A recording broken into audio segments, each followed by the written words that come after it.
Assalamualaikum warahmatullahi wabarakatuh.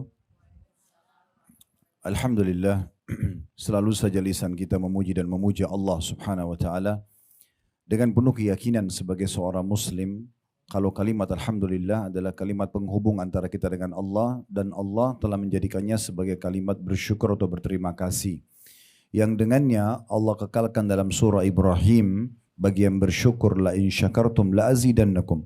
Kalau kalian bersyukur maka pasti aku akan tambah. Wala in kafartum inna adzabi lasyadid. Tapi kalau kalian kufur maka siksaku sangat pedih. Berarti dengan rutin mengucapkan alhamdulillah ini akan mendatangkan dan mempertahankan nikmat-nikmat Allah. Maka jadilah sosok muslim dan muslimah yang selalu membasahi lidah dan bibirnya dengan kalimat ini. Selanjutnya kita panjatkan salam hormat kita kepada utusan Allah Nabi besar Muhammad sallallahu alaihi wa ala alihi wa sahbihi wasallam sebagaimana Allah telah perintahkan kita untuk mengucapkan salam hormat kepadanya dan juga tentunya kita berharap agar mendapatkan balasan dari satu kali salawat ini akan dibalas oleh Allah dengan 10 kali rahmat dan rahmat Allah meliputi pengampunan dosa, peninggian derajat, pemenuhan kebutuhan dan solusi dari permasalahan-permasalahan hidup kita. Oleh karena itu setelah memuji Allah selalulah membaca salawat kepada beliau sallallahu alaihi wa alihi wa sahbihi wasallam. Baik Bapak Ibu sekalian, terutama ibu-ibu karena kita memang pengajiannya mayoritas ibu-ibu, kita akan melanjutkan bedah buku kita amalan-amalan yang menyebabkan tertolaknya azab Allah Ta'ala. Kembali saya ingatkan bahwasanya azab Allah itu sangat pedih. Tetapi Allah memberikan kemudahan kepada kita agar selamat darinya. Kalau kita terjerumus dalam pelanggaran yang disebabkan karena bisikan syaitan, manusia dan jin misalnya, sehingga kita terjerumus dalam kesalahan-kesalahan, maka Allah masih memberikan peluang untuk kita semua agar bisa kembali kepadanya. Kita sudah mempelajari dari amalan-amalan yang menyebabkan tertolaknya azab Ta'ala yang ditulis oleh Syekh Abdul Aziz Al-Musyaiqi, itu amalan yang keempat pada kesempatan yang lalu yaitu istighfar, permohonan maaf kepada Allah subhanahu wa ta'ala. Dan Allah sangat berbeda dengan makhluknya. Kalau manusia, mungkin kalau kita berbuat salah 1, 2 kali, 3 kali, mungkin kalau sudah berulang kali intinya, dia sangat sulit untuk memaafkan. Kalaupun dimaafkan, maka mungkin tidak akan kembali lagi interaksi kita seperti awal. Seperti misalnya tetap menjadi partner bisnis, tetap menjadi teman sejawat, tetap menjadi sahabat karib, tetap menjadi bawahan misalnya atau atasan, semua ini mungkin tidak terjadi di alam manusia. Tapi dengan Allah subhanahu wa ta'ala berbeda karena Allah punya sifat ghafur dan ghaffar yang artinya kata sebagian ulama adalah zat yang suka sekali memaafkan kesalahan hambanya walaupun berulang kali dilakukan. Yang penting dia mencoba untuk kembali kepada Allah subhanahu wa ta'ala. Dan kesempatan ini Bapak Ibu sekalian kita akan lanjutkan faktor kelima yang menyebabkan kita selamat dari siksa Allah dan hukumannya walaupun kita sudah terjerumus di dalamnya. Selain beristighfar pada pertemuan yang lalu sudah kita bahas faktor keempat, sekarang faktor kelima di halaman 45 ya, yaitu melakukan yang ma'ruf dan mencegah dari kemungkaran. Makna melakukan yang ma'ruf, ma'ruf artinya semua kebaikan yang diperintahkan dalam agama, itu namanya ma'ruf. Seperti misalnya sholat, puasa, zakat dan seterusnya. Intinya semua amal-amal perintah itu namanya ma'ruf. Namanya ma'ruf. Jadi di sini melakukan yang ma'ruf. Baik itu yang wajib ataupun sunnah.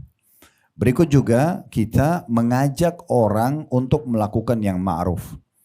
Kayak misalnya kita udah sholat, kita ajak orang sholat juga. Kita sudah puasa, kita ajak juga orang lain puasa. Kita sudah zakat, umroh, haji, zikir, doa, majelis ilmu, tetap kita ajak orang lain. Dan sudah sering kita sebutkan, ya, Ibu sekalian tentang masalah dalam Islam kita bisa melipat gandakan pahala kita dengan dari amal yang sedang kita kerjakan dengan cara kita memarketingkan ya ibadah itu. Kayak misalnya kita lagi sholat, kita marketingin juga sholat itu. Bagi tanda kutip di sini ya, jangan disalahpahami, maksudnya daripada saya sholat sendiri kenapa saya nggak ajak orang lain. Nah dengan kita ajak orang lain dan akhirnya dia sholat juga, Allah akan memberikan kita bonus senilai dengan pahala ibadah yang dia dapatkan. Nah sama dengan majelis ilmu seperti ini, kalau Bapak Ibu pada saat sebelum hadir sempat meng-share misalnya atau mengajak, atau mungkin kalau tuan rumah membatasi, kita misalnya minta izin, bisa nggak saya ajak sepupu saya, teman saya dan seterusnya, dan diizinkan, dan mereka ikut. Atau kalau tidak bisa hadir offline, misalnya online, flyer-flyer kita di medsos sudah diangkat di Khalid Basalam Official, bisa di-share misalnya. Jadi misalnya yang hadir 200-300 orang, tapi mungkin yang di luar sana yang ikuti ribuan orang. Nah itu bisa kita raih pahala mereka. Ya, toh juga mendengarkan ceramah seperti ini tetap bisa beraktivitas. Artinya teman-teman yang lagi di kantor, lagi di jalan, bahkan kadang-kadang kalau lagi makan siang pun bisa saja mereka saling mendengarkan atau mendengar ya ceramah tersebut sehingga ada manfaat yang bisa didapatkan. Nah itu namanya ma'ruf, menyuruh yang ma'ruf. Kita bisa meraih pahala dari situ. Nah kemudian yang kedua, dan mencegah dari kemungkaran. Kemungkaran itu maksudnya semua yang dilarang dalam agama. Itu namanya mungkar. Apakah itu haram ataupun makruh. Apakah itu haram ataupun itu makruh. Semuanya itu namanya mungkar. Jadi kita harus mencegah diri kita dari kemungkaran dan juga mencegah orang lain dari kemungkaran. Nah ini salah satu faktor yang bisa menyebabkan tertolaknya siksa Allah Subhanahu wa ta'ala. Kalau Bapak Ibu misalnya melihat seseorang berbuat kemungkaran, berbuat dosa, terus Bapak Ibu lihat nih, Bapak Ibu bilang sudahlah terserah dia, itu dia sendiri, toh bukan saya yang buat. Nah ini akan berat nanti, karena di hari kiamat Allah akan tanya kepada kita, kenapa kamu lihat si fulan buat salah kamu gak ingatkan? Bahkan orang itu sendiri pun bisa saja menuntut kita. Sambil mengatakan, ya Allah orang ini melihat saya berbuat kemungkaran tapi dia tidak ingatkan. Dalam sebuah athar disebutkan itu. Ya, kalau akan datang seseorang hari kiamat yang memegang leher orang lain sambil mengatakan, ya Allah orang ini melihat saya buat mungkar tapi dia tidak ingatkan. Ini masa bodoh, udahlah saya nggak mau tahu, terserah kamu aja. Jangan, kita harus mencegah kemungkaran. Tentu nanti ada kita sebutkan tata caranya, gitu kan.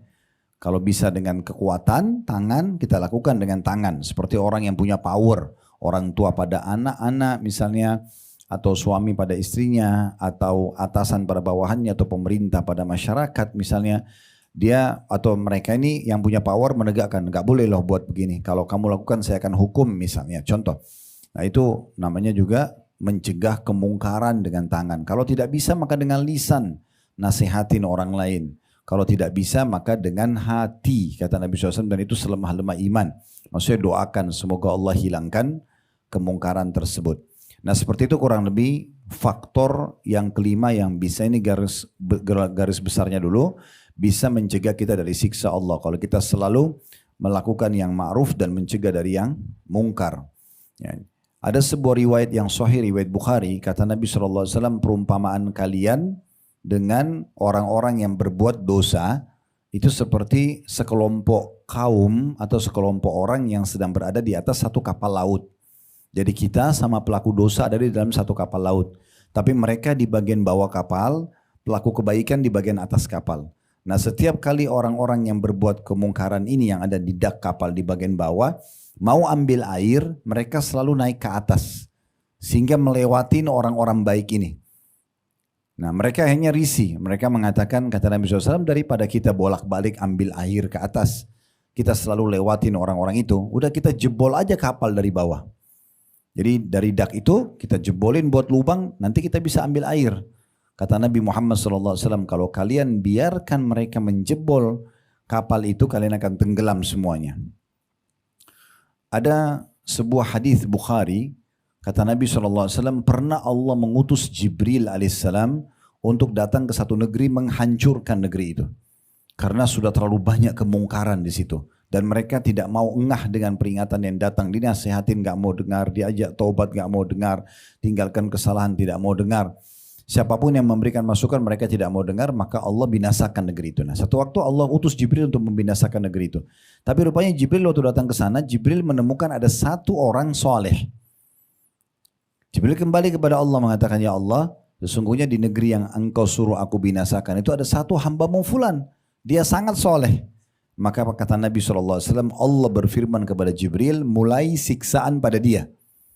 Justru orang itu yang duluan kamu siksa. Baru yang lainnya. Karena dia tidak pernah menyuruh pada kebaikan, ma'ruf, dan tidak punya melarang dari kemungkaran. Dia mau masuk surga sendiri. Orang lain biarin aja celaka. Enggak, ini enggak bisa. Malah kalau datang siksaan, dia yang paling pertama akan kena hukuman tersebut. gitu kan? Jadi tidak boleh kita biarkan orang lain dalam kemungkaran. Apakah pasangan kita, apakah anak kita, apakah teman-teman kita. Pokoknya kita tahu kemungkaran itu, maka kita punya kewajiban untuk mencegahnya. Sebagaimana juga yang ma'ruf, yang baik kalau dikerjakan kita dukung, kalau ditinggalkan pun tetap kita ingatkan. Supaya jangan sampai ma'ruf itu ditinggalkan. Misalnya orang tidak sholat dan seterusnya. Nah ini poin-poin dasar yang harus kita fahami dari judul penyampaian kita. Baik, ini adalah pondasi dasar yang tidak bisa dicegah satu sama yang tidak bisa dipisahkan maksud saya antara melakukan yang ma'ruf dan mencegah dari kemungkaran. Saya bacakan apa yang dikatakan penulis di halaman 45. Kata beliau, sifat terpenting yang dengannya Allah Subhanahu wa taala membedakan umat ini, maksudnya umat Muhammad sallallahu alaihi wasallam dari umat-umat sebelumnya, dan dia, Allah, kata ganti D-nya besar itu, maksudnya Allah. Dan dia bersaksi untuk mereka sebagai umat terbaik karena mereka merealisasikan amar ma'ruf dan nahi mungkar. Kita ini menjadi umat terbaik Bapak Ibu sekalian dibandingkan umat-umat Nabi sebelum kita karena ada sifat khas kita ini. Yaitu kita menyeru pada yang ma'ruf dan melarang dari kemungkaran. Kita suruh orang berbuat kebaikan, kita tekankan diri kita agar sibuk dengan ibadah dan tujuan kita diciptakan di muka bumi ini. Kemudian kita juga mengajak orang sekitar kita dan kita melarang dari pelanggaran-pelanggaran. Maka itu yang merupakan ciri khas kita dibandingkan umat-umat sebelum kita. Sungguh Allah Ta'ala kata beliau telah mengutus Rasulnya Muhammad SAW untuk semua manusia. Dengan firman-Nya, ya'muruhum bil ma'rufi wa yanhahum 'anil munkari wa yuhillu lahumut thayyibati wa yuharrimu 'alaihimul khaba'ith. Dalam surah Al-A'raf ayat 157 diceritakan tentang ciri khasnya ya diutusnya Nabi Muhammad SAW adalah yang menyeru Nabi Muhammad SAW menyeru mereka berbuat yang ma'ruf dan mencegah mereka dari yang mungkar dan yang menghalalkan segala yang baik-baik bagi mereka dan juga mengharamkan segala yang buruk bagi mereka. Dari ayat ini, kalau Bapak Ibu bisa lihat surah Al-A'raf ayat 157 di halaman 46, kita bisa bagi dua ayat ini. Potongan pertama ayat adalah ciri khasnya Nabi Muhammad SAW dan itu merupakan ciri khasnya umat ini. Mereka selalu menyeru orang-orang untuk berbuat yang ma'ruf, semua yang Allah perintahkan, wajib ataupun sunnah misalnya. Kemudian juga mencegah dari yang mungkar, pelanggaran-pelanggaran agama. Itu bagian pertama. Yang kita bisa ambil pelajaran memang ciri khasnya umat ini. Ciri khas yang kedua, bagian kedua dari ayat adalah dan Nabi Muhammad SAW diutus untuk menghalalkan segala yang baik-baik. Jadi kalau kita melihat kembali ya bagaimana yang Allah halalkan dari makanan, minuman, pendapatan, pergaulan, semuanya baik-baik. Semuanya pasti baik-baik.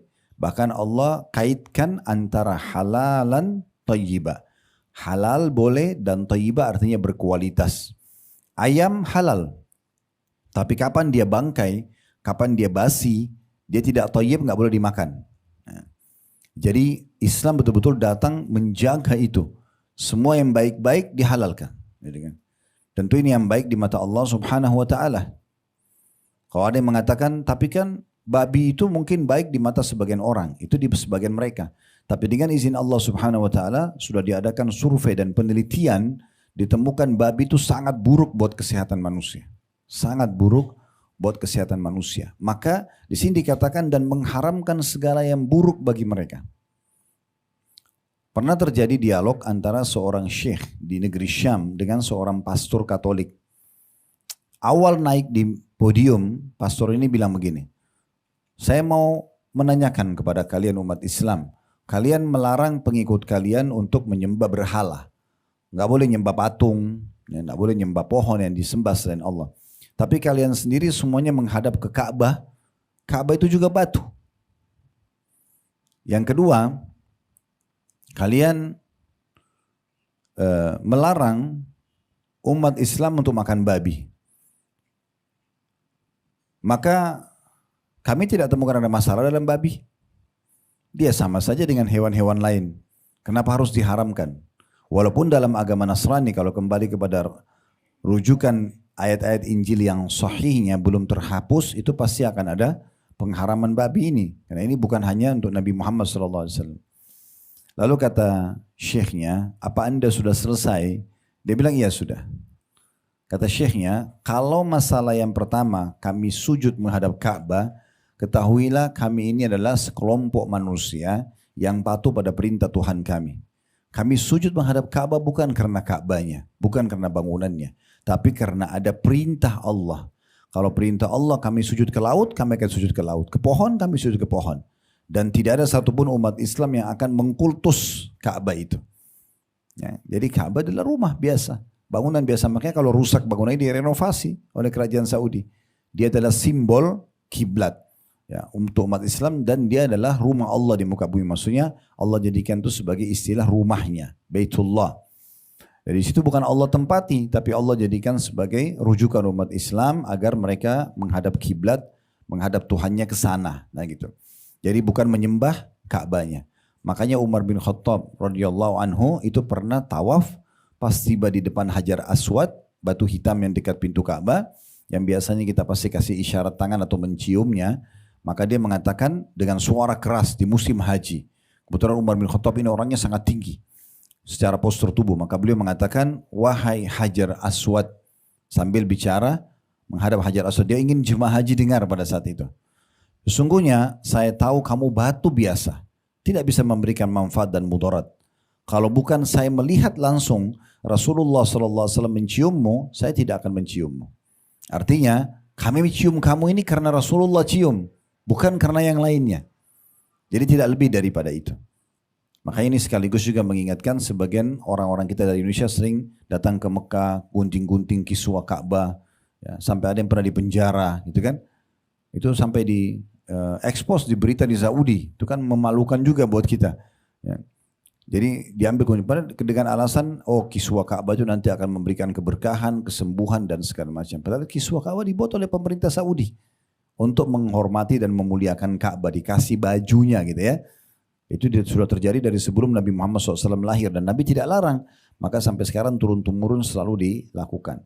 Jadi itu hiasan, masa hiasan Ka'bah? Sekarang kalau rumah bapak ibu tiba-tiba ada tamu datang, kemudian digunting-gunting gordennya misalnya, atau diambil karpetnya, tentu kita tidak terima. Bagaimana rumahnya Allah dilakukan seperti itu kan? Justru harusnya kita muliakan. Kalau kita dikasih kesempatan membeli kiswah, kita beli dan kita ikut kumpul. Tapi memang tidak diizinkan karena Ka'bah cuma satu, kiswahnya juga tidak besar, seukuran itu saja gitu. Baik, kita kembali ke dialog tadi. Jadi sudah terjawab kata syekhnya, kalau masalah kami sujud ke Ka'bah bukan karena Ka'bahnya, tapi karena ada perintah Allah. Kemudian yang kedua, beliau mengatakan, karena tadi dikatakan kalian haramkan babi.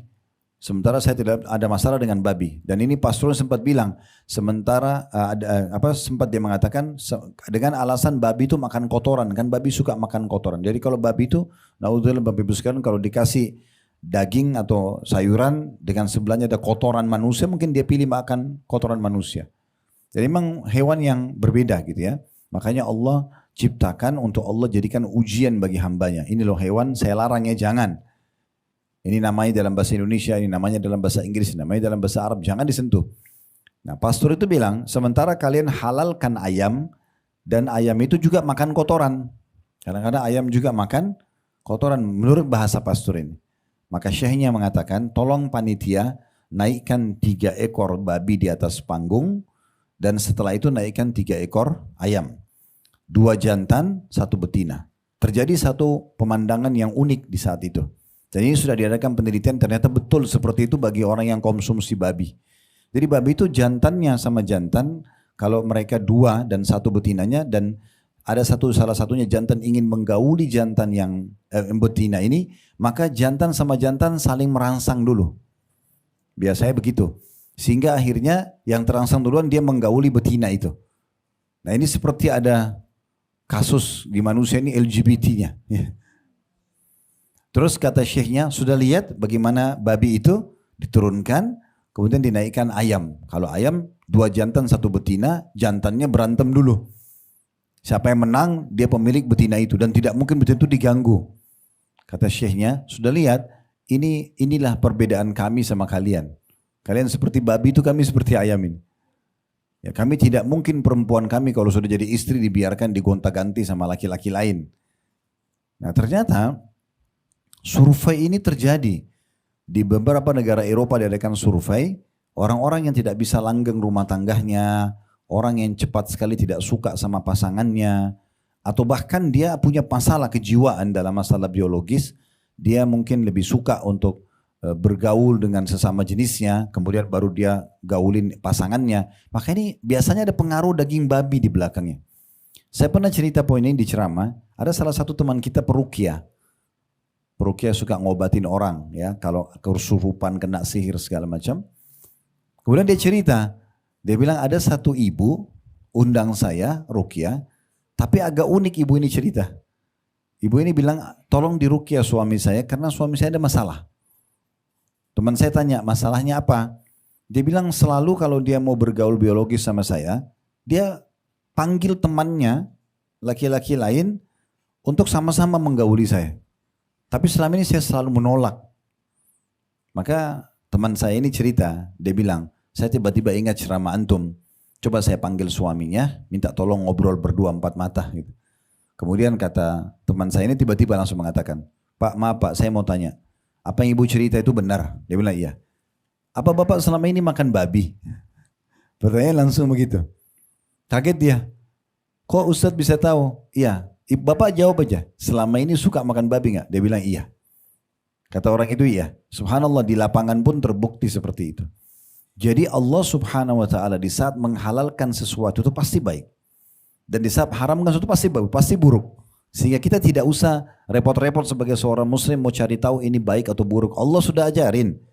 Ini halal nikmatin aja. Ini haram jauhi. Dan semua yang dihalalin pasti baik, semua yang dilarang pasti buruk. Sama khamar, minuman keras gitu kan. Saya pernah sampaikan kalau Allah larang kita minum minuman keras, ya, Allah ganti dengan susu, air, madu, sirup, kan banyak yang lain ya.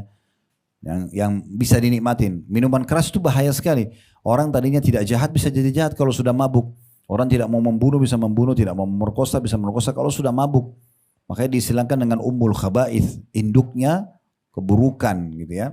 Dan seterusnya. Nah itu makna daripada surah Al-A'raf ayat 157 di halaman 46 tadi.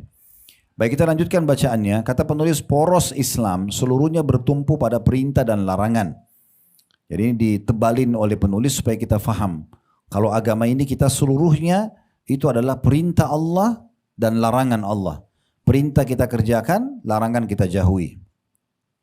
Segala apa yang diperintahkan Allah dan Rasulnya, maka melaksanakannya adalah ketaatan yang diperintahkannya. Sedangkan segala yang dilarang oleh Allah dan Rasulnya, maka itu adalah kemaksiatan yang dilarangnya. Agama Islam sepenuhnya adalah kebaikan dan kema'rufan yang mengharuskan kita untuk mengikutinya.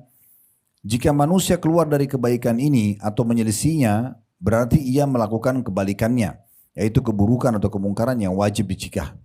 Jadi dua paragraf ini intinya, agama kita ini selalu menyuruh kita kebaikan dan jangan sendirian, ajak orang lain. Dan semua yang dilarang itu pasti buruk, maka tinggalkan. Dan larang juga orang lain untuk melakukannya. Menyuruh kepada kema'rufan kata penulis dan mencegah dari kemungkaran adalah merupakan perkara yang karenanya Allah menurunkan kitab-kitabnya. N-nya besar kata ganti Allah, kitab-kitabnya, dan mengutus para rasulnya. N-nya juga besar kata ganti Allah, maksudnya Rasulullah. Ini merupakan kewajiban terpenting dari agama ini.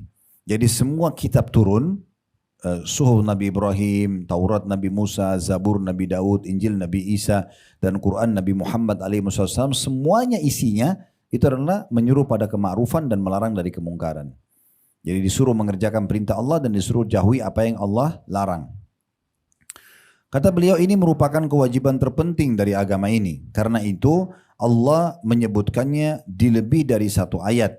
Suatu kali dia atau Allah, kata ganti Allah ini D-nya besar ya. Suatu kali dia menyebutkan bahwa meninggalkannya adalah faktor diperolehnya laknat. Pada kali lain dia menyebutkan bahwa meninggalkannya adalah faktor diturunkannya hukuman dan azab. Ya. Saya ulangi lagi, suatu kali dia Allah menyebutkan bahwa meninggalkannya adalah faktor diperolehnya laknat. Jadi kalau ibu misalnya maaf dan bapak lihat ada orang tidak sholat, kita biarin aja.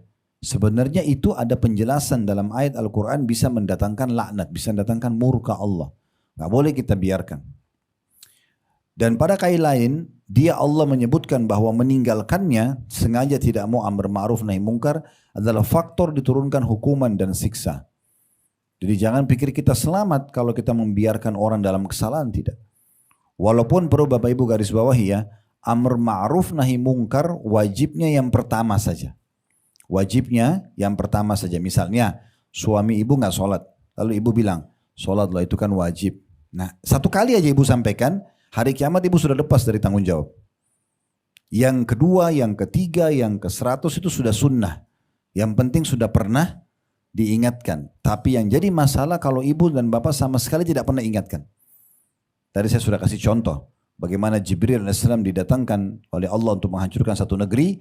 Lalu ada satu hamba Allah di situ yang saleh, tapi tidak pernah amar ma'ruf, tidak pernah nahi mungkar. Sendirian aja, mau selamat sendiri.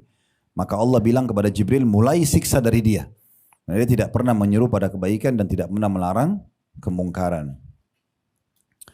Di sini saya ulangi lagi dikatakan, dan yang ketiga, kata beliau, bahwa meninggalkannya adalah salah satu sifat kaum munafik. Di antara dua tanda kutip, semoga Allah SWT melindungi kita dari sifat kemunafikan. Maksudnya, meninggalkan kemungkaran, meninggalkan menyeru pada ma'ruf dan melarang kemungkaran bisa kena laknat atau bisa kena hukuman atau termasuk sifat salah satu orang munafik. Jadi artinya semuanya buruk. Kalau Bapak Ibu biarkan yang ma'ruf ditinggalkan, yang diperintahkan, maka itu juga bahaya sekali. Kita terancam sekali walaupun kita juga mengerjakannya. Atau ada orang buat mungkar kita biarin. Maka ini juga sudah cukup untuk mendatangkan murka Allah Subhanahu wa taala. Sementara menjalankannya, maksudnya amar ma'ruf nahi mungkar adalah salah satu sifat orang-orang beriman. Tanda kutip, semoga Allah SWT mengaruniakan kepada kita istiqamah di atas agamanya dan teguh pendirian di atasnya. Amin insyaAllah. Sungguh Allah telah menyandikannya masuk amar ma'ruf nahi mungkar dengan sholat dan zakat sebagai anugerah atas orang-orang yang telah diberinya kedudukan di muka bumi dan sebagai peringatan bagi mereka terhadap kewajiban ini. Maksudnya saking wajibnya amar ma'ruf nahi mungkar sampai-sampai Allah hubungkan dalam ayat antara amar ma'ruf nahi mungkar dengan sholat dan juga zakat. Antara sholat dan zakat kita tahu adalah rukun Islam dan kewajiban. Allah berfirman dalam surah Al-Hajj ayat 41, "Alladzina immakkannahum fil ardi aqamus salata wa atauz zakata wa amaru bil ma'ruf wa nahu 'anil munkar." Al-ayat. Jadi katanya Allah SWT, orang-orang yang jika kami berikan kedudukan di muka bumi, punya harta, punya jabatan, ya, mereka melaksanakan sholat, menunaikan zakat, dan menyuruh berbuat yang ma'ruf dan mencegah dari yang mungkar. Jadi siapapun punya jabatan, punya kedudukan, dan dia punya kemampuan, dia nggak boleh sama sekali tidak menyeru pada yang ma'ruf dan tidak melarang dari kemungkaran. Dari satu sisi kita jadikan sebagai motivasi buat kita. Karena kalau saya menyeru pada yang ma'ruf, suruh orang kerjakan perintah-perintah agama dan dia kerjakan, anak, suami, istri, orang-orang dekat, teman-teman dan seterusnya, mereka kerjakan, kita dapat pahalanya. Kalau dia berbuat kemungkaran dan kita ingatkan, gak boleh loh, nanti akan datang hukuman Allah sama kamu, nanti berbahaya kalau kamu riba, kamu menipu, kamu berbohong dan seterusnya. Lalu kemudian dia tinggalkan sama dia. Maka selama dia tinggalkan, kita juga panen pahalanya. Karena kita yang mencegah dia dari kemungkaran tersebut. Di halaman 48 lanjutannya, jadi kata penulis, itu tuh di bold, ditebalkan, karena ada yang poin penting beliau ingin sampaikan, amar ma'ruf, menyuruh pada yang ma'ruf, dan nahi mungkar, melarang dari kemungkaran adalah rahasia tegaknya masyarakat. Maksudnya rahasia menjadi baiknya kehidupan tatanan masyarakat. Karena semua yang ma'ruf baik, yang diperintahkan Allah itu baik. Jujur, amanah, tanggung jawab, bakti sama orang tua, sedekah, ya, bantu orang susah, semua baik-baik. Maka kalau itu ditegakkan, pasti makmur masyarakat itu. Dan kemungkaran, menipu, membohong, membunuh, menggunjing, memfitnah, memukul, semua ini dilarang. Ini namanya mungkar. Nah, kalau itu ditegakkan amar ma'ruf dan mungkar ini, maka pasti akan baik masyarakat itu. Kata penulis, saya ulangi, jadi amar ma'ruf dan nahi mungkar adalah rahasia tegaknya masyarakat, kebaikan dan keterikatannya, serta cinta kasih satu sama yang lain, di mana terlihat sikap saling menasihatin dan saling menguatkan. Karena itu Nabi SAW bersabda dalam hadis yang sahih diriwayatkan Muslim nomor 549. Nah ini nomor hadisnya bisa dibaca di footnote di bawah ya. Ada footnote nomor 5 itu di bawah sekali kecil. Man ra'a minkum munkaran falyughayyirhu biyadi fa in lam yastati' fa bilisani fa in lam yastati' fa biqalbi wa dzalika adhaful iman. Barang siapa yang melihat kemungkaran, semua yang melakukan pelanggaran ya atau yang dilarang oleh Allah, maka rubahlah kemungkaran tersebut dengan tangan. Tadi power ya. Misalnya pemerintah pada masyarakat kalau ada kemungkaran dia larang miras misalnya, dia larang ini dan itu ya. Kemudian orang tua pada anaknya ya dan seterusnya pada para bisnisnya dia dengan tangannya. Jika tidak sanggup maka dengan lisannya nasihatin, kalau tidak sanggup juga dia pikir nanti kalau dia nasihatin belum tentu didengar, maka minimal dengan hatinya. Dia pungkiri dengan hati, saya nggak suka ini ya Allah. Maka dengan itu dia akan selamat dari hisab Allah hari kiamat nanti. Hanya saja orang kalau ingkar mungkar dan amr ma'ruf dalam hati saja, ini dianggap selemah-lemah iman. Selemah-lemah iman. Baik, selanjutnya Nabi SAW bersabda, Innan nasa idha ra'ul munkara falam yughayyirhu awsyakallahu ayya'ummahum bi'iqabim min indihi. Jika orang-orang yang melihat kemungkaran lalu mereka tidak merubahnya, membiarkan saja, terserah gitu kan. Mereka toh masuk neraka sendiri misalnya. Maka nyaris Allah akan meratakan kepada mereka semua azab dari sisinya. Ini disebutkan dalam kitab Sahihul Jami' nomor 1970. Di dalam hadis yang lain, kata Nabi SAW, kalau ada kemungkaran dibiarkan merajalela, maka Allah akan datangkan siksa di negeri itu, semuanya kena, termasuk orang solehnya. Nanti Allah bangkitkan sesuai dengan kadar keyakinannya masing-masing. Tapi dia kena dulu siksa itu. Kecuali satu keadaan, Bapak Ibu sempat menegakkan yang ma'ruf dan melarang dari kemungkaran. Maka kalau azab Allah mau datang, ibu dan bapak pasti akan diselamatkan oleh Allah. Pasti akan diselamatkan sebelum turun. Yang penting kita sempat amr ma'ruf nahi mungkar. Nah sekarang kita akan bacakan salah satu kisah unik yang terjadi di kehidupan Bani Israel. Ya. Bapak Ibu pernah dengar ya kisah tentang Ashabus Sabt. Orang yang melanggar hukum Allah di hari Sabtu. Dari Bani Israel. Pernah dengar gak? Ya. Nah itu ada disebutkan dalam surah Al-A'raf di ayat 163 sampai 166. Saya ingatkan kembali kisahnya. Ada satu negeri, Bapak Ibu sekalian, namanya negeri Ilah. Sampai hari ini masih namanya Ilah juga. Ya, itu dulu di masa itu dan sampai sekarang dia berada di perbatasan Saudi sama Palestina. Tapi dia masuk wilayah Palestina, ya. Ilah. Negeri ini Bapak Ibu sekalian dulu dihuni oleh Bani Israel dan waktu itu salah satu syariat Allah kepada mereka, mereka tidak boleh mancing hari Sabtu, nggak boleh mancing. Kebetulan profesi mereka semuanya rata-rata nelayan, maka Allah larang mereka sebagai bentuk ujian, Jadi mereka tidak boleh sama sekali mancing hari Sabtu. Waktu turun perintah Allah itu, masyarakat negeri Ilah terbagi menjadi 3 Bapak Ibu sekalian. Ada yang pertama, dia mengakalin larangan itu. Hari Sabtu dilarang mancing. Mereka pasang jala malam Sabtu, Jumat malam, mereka ambil hasilnya hari Ahad. Hari Sabtu nggak mancing, tapi kan ikannya pada masuk di pancingnya. Jadi mereka mau nipu Allah, mau cari bagaimana caranya supaya hukum itu boleh. Ada kelompok kedua yang menahan ini, melarang.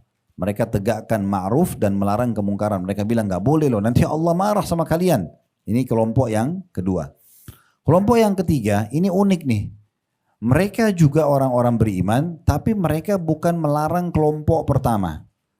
Mereka bukan larang orang yang melanggar itu. Mereka justru datang kepada kelompok kedua yang melarang perbuatan mungkar itu sambil berkata, untuk apa kalian larang-larang mereka? Biarin aja. Toh mereka nanti disiksa sendiri. Waktu hukuman Allah datang kepada kelompok pertama sama ketiga. Yang ketiga pun kena. Karena bukan dia larang kelompok yang buat mungkar, dia malah larang orang yang melarang kemungkaran. Udahlah nggak usah untuk apa. Misalnya contoh Bapak Ibu sekalian, Anda berdua sama teman, kemudian ada satu teman yang lain yang ketiga berbuat salah. Dia mencuri, dia menipu dan segala macam misalnya. Lalu kemudian Ibu A sama Ibu B ini, Ibu A ingin meluruskan. Tuh kita ingatin tuh si C, kenapa dia menipu teman-teman kita, kenapa dia buat palsu inilah segala macam. Tapi si B bilang, udahlah nggak usah urus dia, untuk apa? Nanti juga kalau dia disiksa sendiri. Nah ini berbahaya kalau hukuman Allah datang kepada si C, si B juga kena. Karena dia bukan larang si pelaku kemungkaran, dia malah larang temannya yang mau melarang kemungkaran itu. Nah itu yang kita bisa ambil dari kisah penduduk negeri Ilah. Ya, mereka terbagi 3 golongan pada saat itu. Nah di sini penulis mengangkat tentang kisah itu. Dalam surah Al-A'raf, surah nomor 7 ayat 163 sampai 166. Kita akan bacakan sebentar lagi ayatnya. Ya. Dan nanti pada saat siksa Allah datang, pada mereka Allah kutuk mereka menjadi kerah. Dikutuk menjadi keras. Setelah 3 hari dikutuk jadi kerah, baru Allah binasakan mereka. Sampai diceritakan kisahnya di negeri Ilah itu, pada saat Allah mau selamatkan orang-orang yang berbuat kebaikan, di hari itu Allah buat mereka semua punya hajat, mereka keluar dari kampung itu. Mereka keluar dari kampung itu, ada pemisah antara mereka sama orang-orang yang berbuat kemungkaran, yang pasang jala itu. Kemudian yang tidak melarang mereka, tapi melarang justru orang yang melarang kemungkaran, itu juga tidak diingatkan sama Allah. Mereka tidur malam hari, mereka bangun pagi hari sudah berubah jadi kerah semuanya. Sampai orang-orang yang tadinya melarang kemungkaran ini, mereka pagi hari datang ke sekitar tempat pinggir pantai itu, mereka kaget karena mereka tahu dari suaranya, mereka tahu ini tetangganya dulu. Semalam masih manusia, pagi ini sudah dikutuk jadi kerah oleh Allah Subhanahu wa taala. Itu salah satu pelajaran penting yang bisa diambil dari surah Al-A'raf. Saya bacakan di halaman 49. Kata penulis, Allah Ta'ala telah mengisahkan kepada kita tentang berita umat-umat terdahulu ketika mereka meninggalkan perkara ini. Maksudnya amar ma'ruf dan nahi mungkar. Maka Allah menimpakan kepada mereka secara merata azab dari sisinya. Tidak ada yang selamat dari azab itu kecuali satu. Siapa yang menyuruh kepada ma'ruf, kema'rufan dan mencegah dari mungkar. Allah bercerita dalam surah Ar-Ra'd 163 sampai 166. واسألهم عن القرية التي كانت حاضرة البحر إذ يعدون في السبت إذ تأتيهم حيتانهم يوم سبتهم شرعا ويوم لا يسبتون لا تأتيهم كذلك نبلوهم بما كانوا يفسقون وإذ قالت أمة منهم لما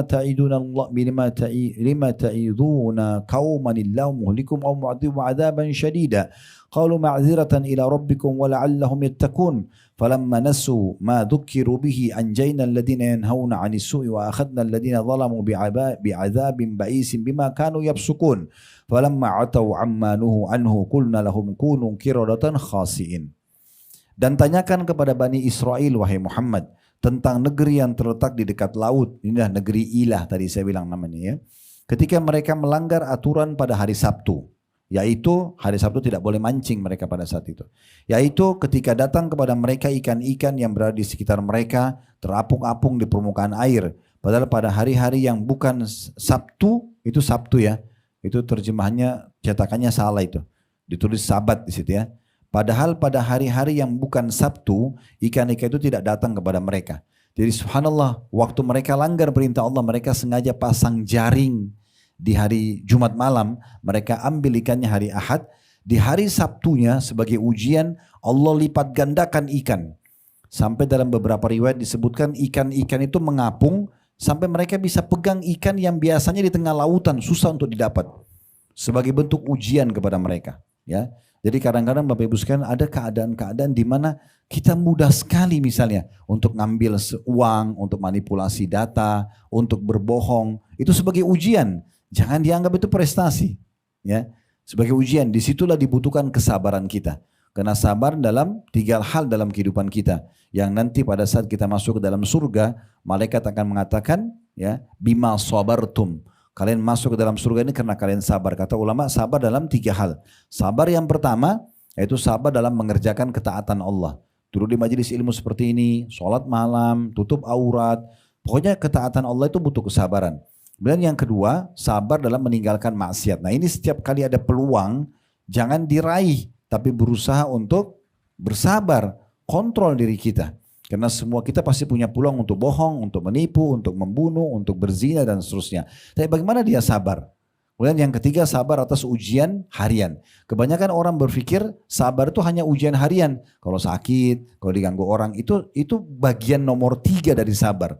Sabar nomor 2, sabar meninggalkan dosa. Dan sabar nomor 1, puncaknya sabar dalam mengerjakan ketaatan kepada Allah Subhanahu wa ta'ala.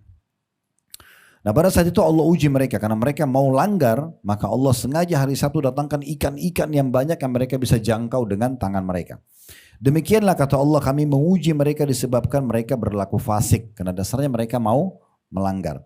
Dan ingatlah ketika satu umat di antara mereka berkata, mengapa kamu menasehatin kaum yang akan dibinasakan atau diadab Allah dengan adab yang sangat keras.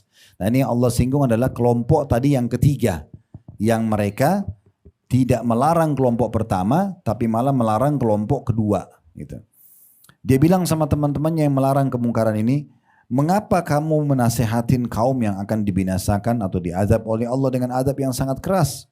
Maka orang-orang yang melarang kemungkaran ini berkata, agar kami mempunyai alasan atau dalam kurung lepas tanggung jawab kepada Tuhan. Dan agar mereka bertakwa, semoga saja mereka justru baik. Maka setelah mereka melupakan apa yang diperingatkan kepada mereka, kami selamatkan orang-orang yang melarang orang yang berbuat jahat dan kami timpahkan kepada orang-orang yang zalim siksaan yang keras. Ini dua kelompok yang sengaja tetap mancing hari Sabtu dan yang juga yang melarang orang yang mau melarang kemungkaran itu kena juga. Ya, disebabkan mereka telah berbuat fasik. Maka setelah mereka bersikap sombong terhadap segala apa yang dilarang, kami katakan kepada mereka, tanda kutip, jadilah kamu kerah yang hina. Ibnu Abbas berkata radhiyallahu anhu, Allah Ta'ala membagi umat ini atau Bani Israel menjadi 3 golongan. Golongan pertama, orang-orang yang melakukan kemungkaran, yaitu nangkap ikan hari Sabtu. Golongan kedua, golongan yang menelantarkan orang-orang yang menyuruh kepada ma'ruf dan mencegah dari kemungkaran. Golongan ketiga, golongan yang menyuruh kepada yang ma'ruf dan mencegah yang mungkar. Jadi golongan pertama yang melanggar, golongan kedua yang membiarkan kemungkaran itu tidak diingatkan, golongan ketiga yang melarang kemungkaran itu. Ketika azab turun, maka azab itu membinasakan 2 golongan pertama. Golongan yang berbuat mungkar dan golongan yang tidak mengingatkan kemungkaran itu.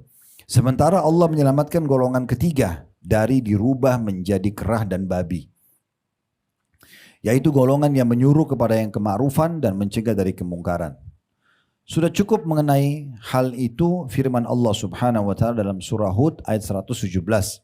Wa ma kana rabbuka liyuhlikal qura bidzulmin wa ahluha muslihun. Sungguhnya Tuhanmu tidak akan membinasakan negeri-negeri secara zalim selama penduduknya orang-orang yang berbuat kebaikan. Jadi dari surah Hud ayat 117, Bapak Ibu perlu garis bawahi, pegang baik-baik pesan ini. Allah tidak mungkin datangkan kebinasaan massal, banjir, gempa, longsor, apa saja yang merata kena orang-orang selama penduduknya orang-orang yang baik. Gak mungkin.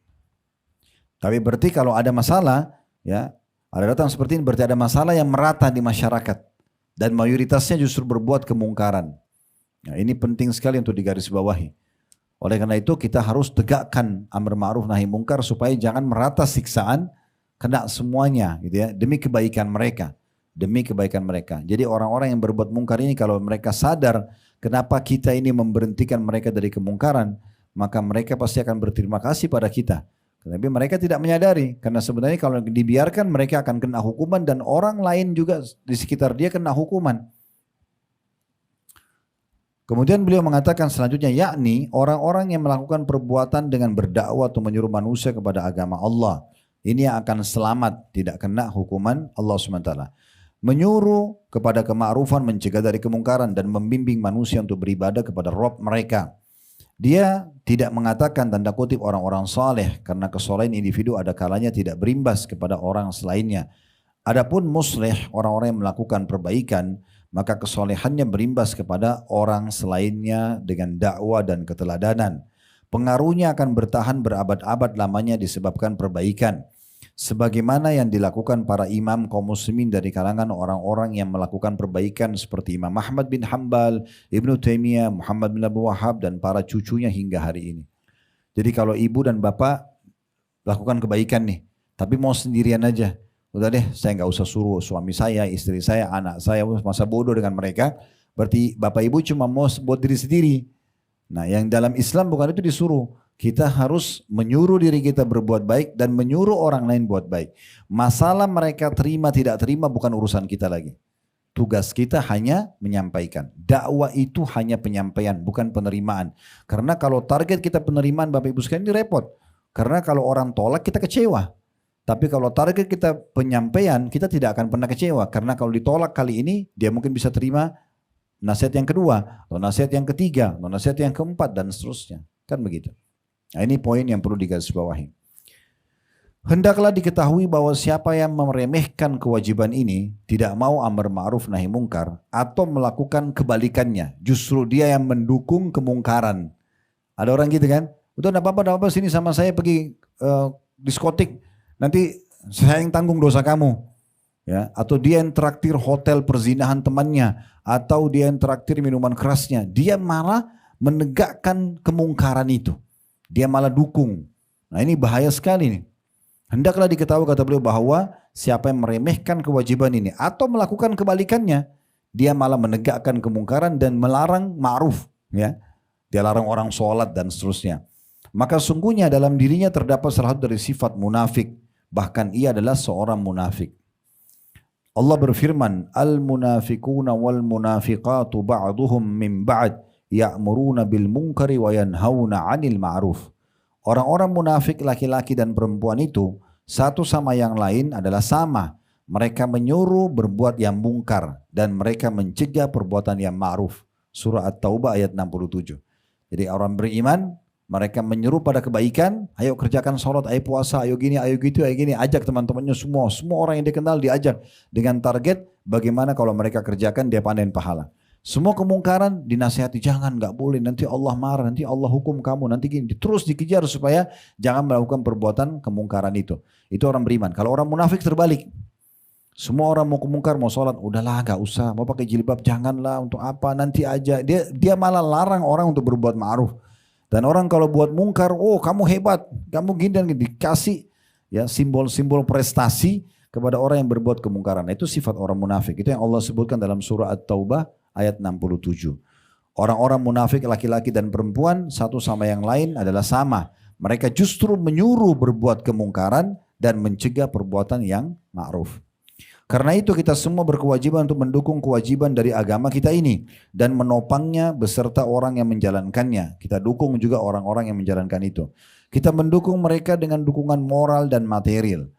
Kita hendaklah berlomba-lomba dalam amar ma'ruf dan nahi mungkar dengan kata-kata, perbuatan dan juga keadaan. Kita membantu orang-orang yang melaksanakannya sesuai kemampuan kita. Sebab orang-orang yang melaksanakannya adalah pewaris para nabi atau para rasul.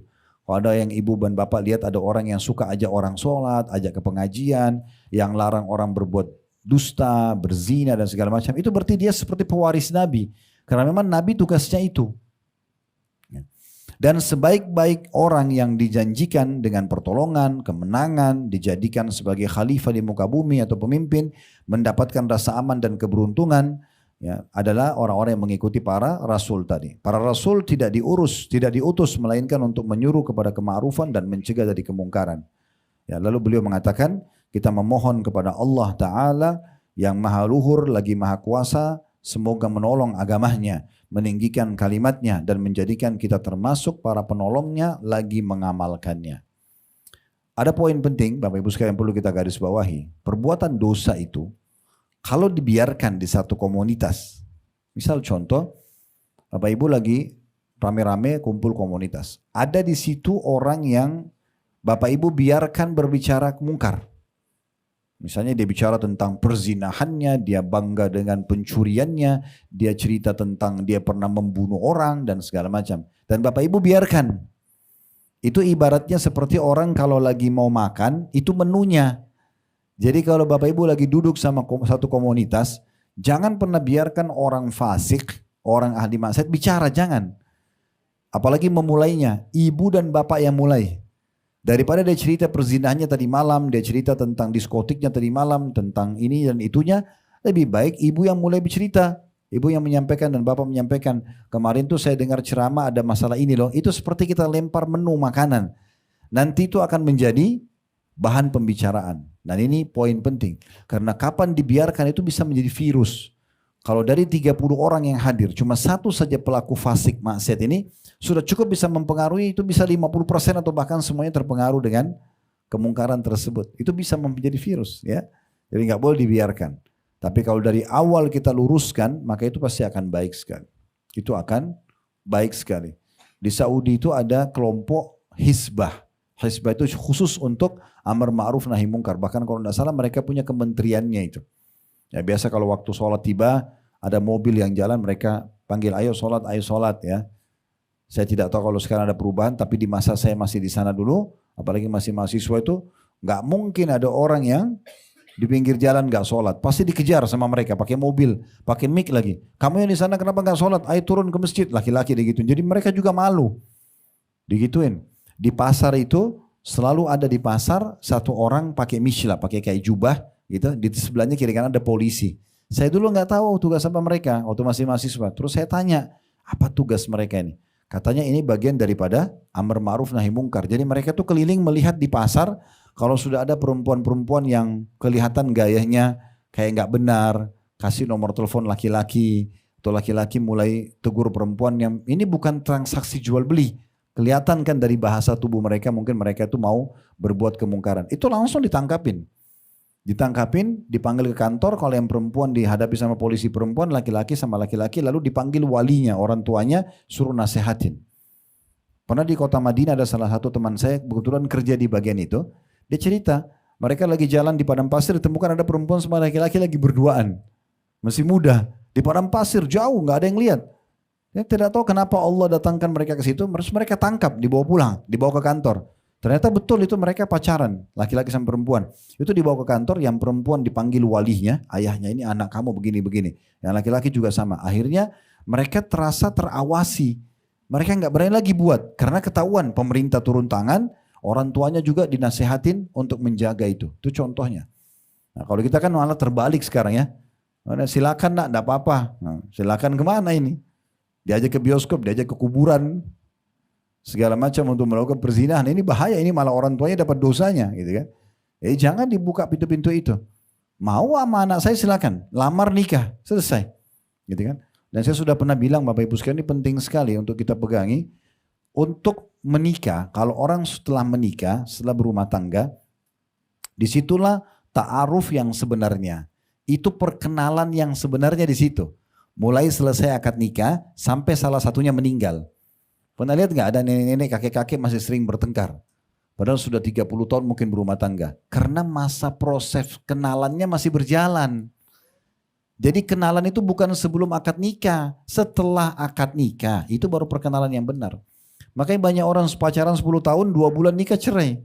Karena dia baru tahu sifatnya pasangannya. Jadi keliru kalau mau kenal sifat pasangan sebelum nikah, itu enggak benar. Kenalnya setelah nikah.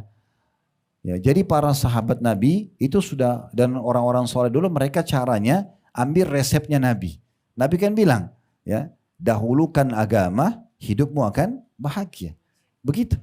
Jadi agamanya yang dilihat, sholatnya, keluarga baik-baik. Dan saya pernah sampaikan dalam pelatihan manajemen rumah tangga Islami, itu cara ta'aruf Islami dengan melakukan yang pertama, nazar syar'i.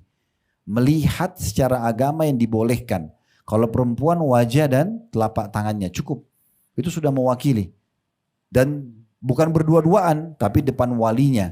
Terus ketemu di rumahnya baik-baik. Nazar syar'i begitu. Jadi perempuan itu dan keluarga terhormat, laki-laki juga terhormat.